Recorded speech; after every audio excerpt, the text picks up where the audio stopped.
Maureen O'Sullivan. And greyhounds is well known. They had the private members business some time ago, and then also a bill that I tried to bring in to ban live hare coursing.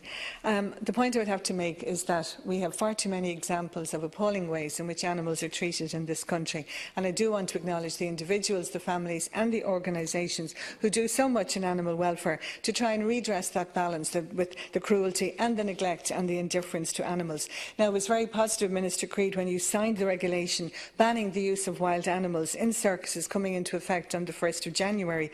And what you said was that the use of wild animals for entertainment purposes in circuses can no longer be permitted, and I totally agree with you. But to me there is a hypocrisy there, because we're still allowing animals like greyhounds to be used for entertainment, in an entertainment where they do suffer injuries and where we also have injuries to other animals.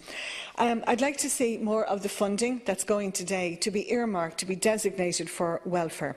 I did go in to meet Bord na Gan when they were here, and I discussed these matters with them, and I do acknowledge those greyhound owners who look after their dogs, but those who don't are not being tackled, are not being addressed, and we see that with those who are guilty or the dogs are being found to be being doped.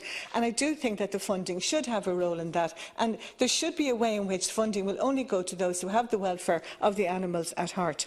Now, I know Bord na Gan, they have a retired greyhound trust to rehome greyhounds, but that's through a 2% deduction from all winning prize money and matching contributions from Bord na Gan, and I don't think that goes far enough.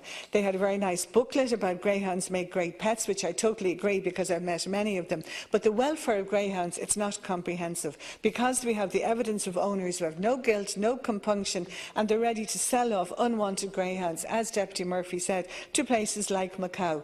And the treatment is appalling. It's well documented. And as well as Macau, there are other places in China and also in Pakistan. And the owners are exporting first to Spain and to France, so they're not seen to be going directly to the Macaus of this world, but the trail is there. Animal welfare groups who trace that trail and who bring it back to greyhound owners in Ireland. They've named them, but they get away with impunity. And I do think Bord na Gan could have a role here, because, and also for those owners who abandon their greyhounds openly or otherwise to rescue centres. And we know that greyhounds are very affectionate creatures.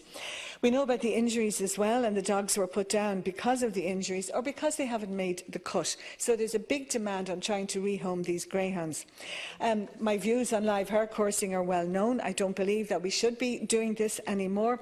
And we have so much evidence that we have the National Parks and Wildlife Service, ICAPs of this, of what goes on at some of these hare coursing meetings, where the hares are terrorised, they're struck multiple times by dogs, they're mauled into the ground, and we are also aware that hares are being brought back into other coursing meetings.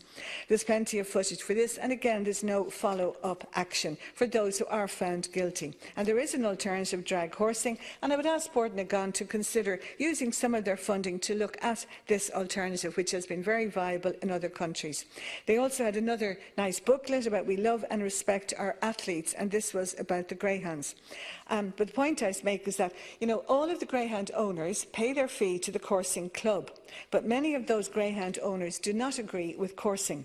So I believe Bord na Gan should have the book to register the greyhounds, and then we'd see exactly how many greyhound owners there are who are into coursing or not, because this is public funding. The public have indicated in many surveys that they don't agree with live hare coursing, but yet owners of greyhounds who don't agree with coursing have to pay their fee to the coursing club.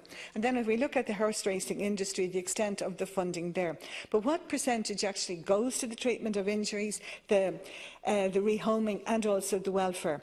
More than half of the total expenditure from Horse Racing Ireland went on prize money, and the bulk to racehorse, specific group of racehorse owners, and yet many stable staff are enduring poor working conditions, and some of them on minimum wage. I do think that there could be conditions contingent on the funding.